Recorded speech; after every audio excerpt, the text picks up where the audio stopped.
चला दूंगा जैसे आपको लगेगा। जी, अपना सवाल दोहराएंगे? जी शशि मोहन, देखिए दो विधानसभा चुनाव होने हैं सीटों पर और उसके नामों की घोषणा बीजेपी की तरफ से कर दी गई है। तमाम यहाँ पर नाम रखे गए थे लेकिन अलग ही बीजेपी ने इस बार नामों की घोषणा की है। क्या लगता है जिन पर दांव खेला गया है, कितना सफल ये उपचुनाव में हो पाएगा?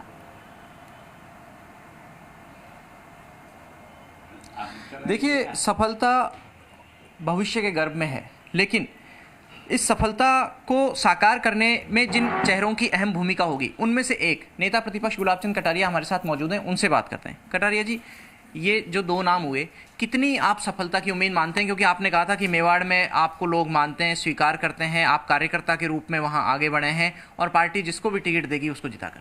देखो, पार्टी ने जो निर्णय किया वो स्वागत योग्य है। अब उन्हें जीता के लाने के लिए जहाँ जहाँ भी कहीं नाराज़गी है उसको ठीक करने का प्रयास करेंगे, क्योंकि अगर वो बीजेपी के कार्यकर्ता हैं तो इतना डिसिप्लिन तो वो मानते हैं और हम लोगों ने भी वर्षों तक उनके साथ काम किया है। तो मैं सोचता हूँ हम उसमें सफल होंगे और सारी पार्टी एकजुट होकर चुनाव लड़ेगी।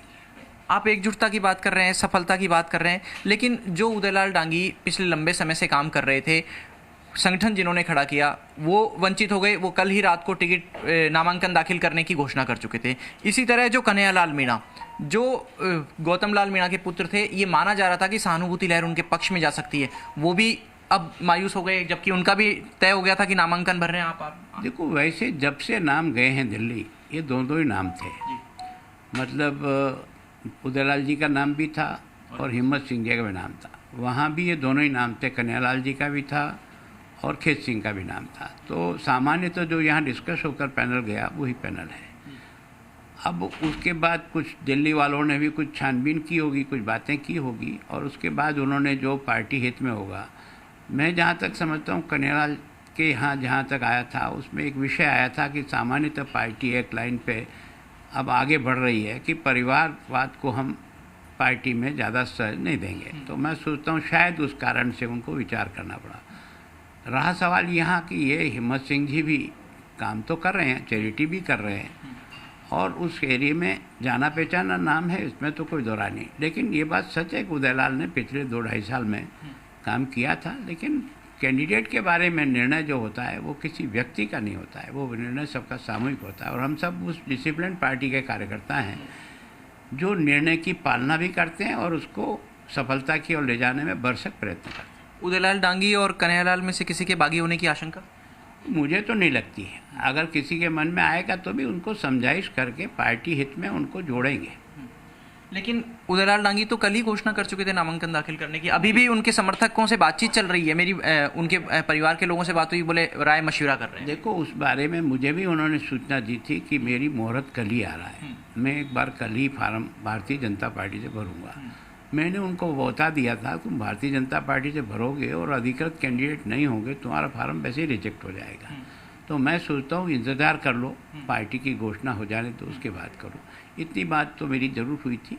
लेकिन मैं सोचता हूँ जब पार्टी निर्णय करती है तो वो निर्णय सामूहिक होता है, किसी व्यक्ति का नहीं होता है। कैडर बेस्ड पार्टी माने जाती है बीजेपी और इस नाते हर सीट पर पार्टी का एक तय वोट है। लेकिन अब वल्लभ नगर में तीनों ही प्रत्याशी एक ही समाज से, एक ही वर्ग से आ रहे हैं, तो क्या इसका फर्क पड़ेगा? मैं सोचता हूँ कि इसका विड्रॉल तक की स्थिति क्या बनती है और कौन कौन लोग फील्ड में उतरते हैं, उन सबको ध्यान में रख कर के फिर कुछ कहा जा सकता है। अभी तो मैं सोचता हूँ क्योंकि तीनों ही पार्टियाँ जो है प्रमुख रूप से जो दावेदार और जिनका मुकाबला भी है तो वो तीनों ही राजपूत कैंडिडेट हैं। इसके मतलब इसमें तो कोई विशेष है नहीं। लेकिन इसके अलावा कौन खड़ा होता है, कितना रहता है, ये विड्रॉल के जाकर के स्थिति स्पष्ट होगी। एक धरियावद को लेकर के स्थिति बन रही है। 2 दिन से 4 दिन से कई नेता, वरिष्ठ नेता वहाँ सक्रिय थे, उपनेता भी गए, समर्थन में सभाएं की। जो लोग अब तक कन्हैयालाल के समर्थन में सभा कर रहे थे वो अब दूसरी बात बोल रहे हैं। मैं सोचता हूँ इस बारे में तो वहाँ जो इस समय स्थिति पर हैं वो ज़्यादा ठीक है, पर मैं ऐसा मानता हूँ कि बीजेपी में निर्णय जब करते हैं तो हम सब निर्णय की पालना भी करते हैं, चाहे हमको पसंद आता है चाहे नहीं आता है, और पूरे मन से लगकर पार्टी संगठन को जिताने में सब लोग जुटते हैं। कभी एक आध दिन की देरी हो जाती है, मनाने में मनने में थोड़ा समय लग सकता है, लेकिन मैं सोचता हूँ पार्टी सब एक एकजुट होकर चुनाव लड़ेगी। कटारिया जी, पूरा घटनाक्रम क्या रहा? क्या आपकी बात को तवज्जो नहीं दी गई जबकि प्रदेश अध्यक्ष ने भी आपसे अलग से बात की, संगठन महामंत्री ने भी आपसे अलग से बातचीत की, हालांकि कोर कमेटी की बैठक में आप नहीं। मैं सोचूं तवज्जो तो है, इसीलिए दो नाम गए और दो नाम के बारे में सबकी डिस्कशन हुआ है। अब ऊपर जाने के बाद उन दो में से फर्स्ट कौन सा हो जाता है, सेकंड कौन सा हो जाता है, ये अलग बात है।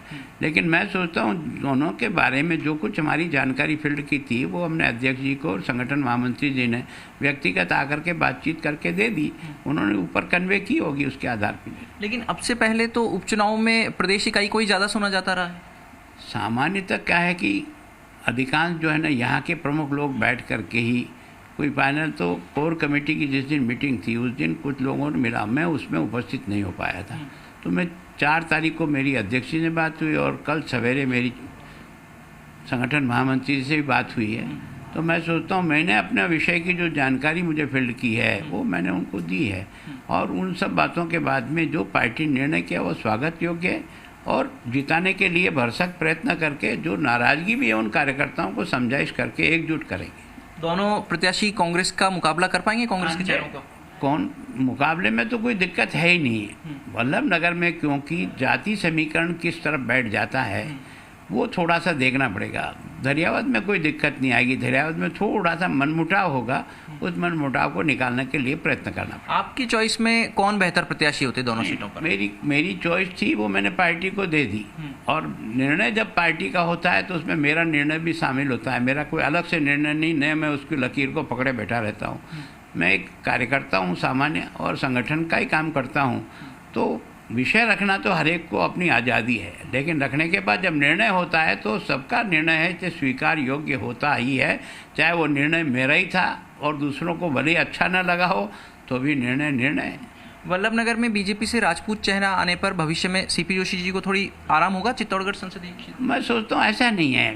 बात है ना, लोकसभा के चुनाव का जो टेम्पो बना है, आपने दोनों चुनाव देखे हैं, वो नरेंद्र मोदी टेम्पो बना है, और उसमें बहुत ज़्यादा प्रयत्न किया, और किसी ने सोचा कि वो 80,000 से एक कॉन्स्टिट्यूंसी से जीत गए, ये चमत्कार नहीं है। ये मोदी जी के प्रति जनता का जो आकर्षण है एक, और देश को सशक्त किया, पार्टी को, सेना को जिस तरह से बहादुर बनाया और सेना की सीमाओं की सुरक्षा की, और छोटे छोटे कामों से गरीब लोगों को जोड़ने का जो उन्होंने काम किया, और जो निर्णय लेते हैं वो देश और दुनिया जिसको तारीफ करती है, उसके कारण से एक स्वाभाविक एटमॉस्फेयर बना। तो इस चुनाव में केंद्र के कामकाज पर और मोदी का चेहरा आगे रखकर वोट मांगेंगे या राज्य सरकार के कामकाज के खिलाफ? देखो, इस चुनाव में राज्य की हमने जो किया वो भी प्रमुख रखना चाहिए, और कांग्रेस की फेल्योर है उसको भी रखना चाहिए, और केंद्र की वो योजना जो गरीब के घर तक पहुंची है उसको भी, उस गरीब को ध्यान दिलाने करके वोट लेने के लिए प्रयत्न करें। आपका फोकस किस सीट पर ज़्यादा रहेगा, वल्लभ नगर या धरियावद? मुझे पार्टी जो भी काम देगी वहाँ जाऊँगा। उदयलाल डांगी अगर नामांकन दाखिल करते हैं निर्दलीय रूप से तो उनको मनाएंगे? देखो, समझाइश करके पार्टी हित में एक करने का प्रयास करेंगे और सफलता मिलेगी, ऐसा मेरा मन कहता है।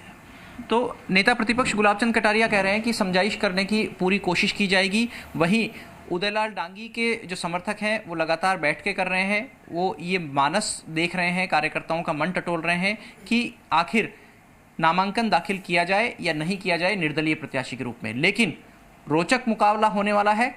हालांकि धरियावद में कुछ स्तर पर मनमुटाव हो सकता है, क्योंकि कन्हैयालाल मीणा जो गौतमलाल मीणा के पुत्र हैं, उनका टिकट कटा है, उनको दावेदार माना जा रहा था। ऐसी सूरत में बीजेपी के नेताओं की कुछ मशक्कत मान मनोबल में भी होगी।